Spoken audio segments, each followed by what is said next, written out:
வணக்கம் திரு சோமு. கொடியை தொடர்ந்து தற்போது கட்சியினுடைய பெயரும் சின்னமும் அறிவிக்கப்பட்டு விட்டாச்சு.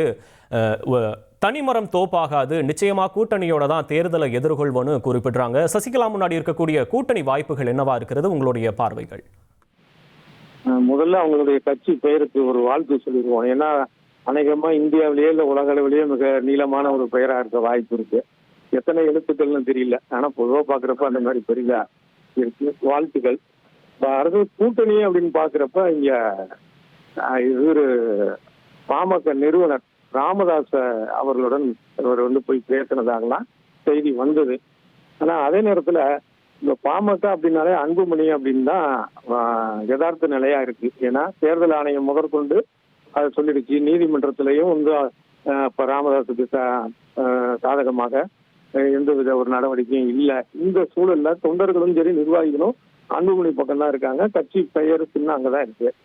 அதனால ராமதாஸை இவங்களும் சேர்ந்து இந்த விதத்துல ஒரு தாக்கத்தை ஏற்படுத்துவாங்கிறது ஒரு பெரிய கேள்விக்குறி. அப்புறம் இன்னொன்னு சொல்றாங்க, இப்ப சசிகலாவுக்கு முக்களத்தூர் வாக்கு கிடைக்கும் அப்படின்னு.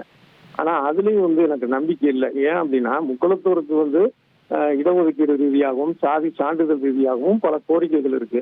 அதுக்கு இவங்க என்ன நடவடிக்கை எடுத்தாங்க, அதிகாரத்தில் நிழலாக இருந்த போது அப்படிங்கிறதும் இல்ல, அதுக்காக குரல் கொடுத்தாங்களா, போராட்டம் நடத்தினாங்களா அப்படிங்கிறதும் ஒன்றும் கிடையாது. அதனால அந்த மாதிரி வாய்ப்பு இல்லை. தவிர முக்களத்தூரின் ஒரு பிரிவான ஓபிஎஸ் பதவியில உட்கார வச்சதை இவங்க தான், நீக்கினதை இவங்க தான். ஒண்ணு தவிர இவங்க முக்களத்தூர்ல இவங்க எந்த பிரிவோ அதே பிரிவை சேர்ந்த திருநாவுக்கரசரையும் அரசியல்ல ஒழிச்சு கட்டுறதுக்கான வேலையை அவங்க தான் பார்த்தாங்க. இது இவங்களுடைய ரத்த உறவான டிடிவி தினகரன் தனியா இருக்கிறாரு. இவங்களுடைய சகோதரர் அண்ணா திராவிடர் கழகம் முன்னேற்ற கழகம்னு வச்சிருக்காருன்னு நினைக்கிறேன். அவரு கூட இவங்க கூட இல்ல. இப்படி தன்னுடைய பிரிவுகளுக்கோ இல்ல தான் சார்ந்த பிரிவுக்கோ இல்ல ரத்த உறவுகளுக்கோ எந்த தொடர்பும் இல்லாமல் எந்த ஒரு குரலை எழுப்பாம அந்த முக்களத்தோருக்காக இவங்களுக்கு எப்படி வாக்கு வரும் அப்படிங்கறதெல்லாம் ஒரு பெரிய கேள்வி. அதனால இது ஒரு பெரிய தாக்கத்தை ஏற்படுத்தாது. இவருடைய கட்சி சசிகலாவுடைய இந்த புரட்சி தலைவர் முன்னேற்ற கழகமா அதுவும் பெரிய நீளமா இருக்கு. இதுல அனைத்து இந்தியா அப்படிங்கறத சேர்த்தாங்கன்னா இன்னும் நல்லா இருக்கு. இன்னும் கொஞ்சம் பேரு பெருசா இருக்கும், ஒரு கவனத்தை ஈர்க்கும். ஏன்னா இப்ப இந்த அதிமுக அனைத்து இந்திய அண்ணா திராவிட முன்னேற்ற கழகம் தானே. அந்த மாதிரி அனைத்து இந்தியங்கிறதையும் சேர்க்கலாங்கிறது என்னுடைய ஒரு ஆலோசனை. அவ்வளவுதான். மற்றபடி இது ஒரு தாக்கத்தை ஏற்படுத்தாது.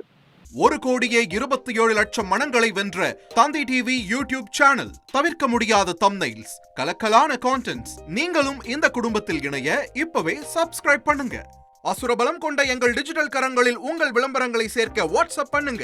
8939888838. Email advtthanditv@dttv.in.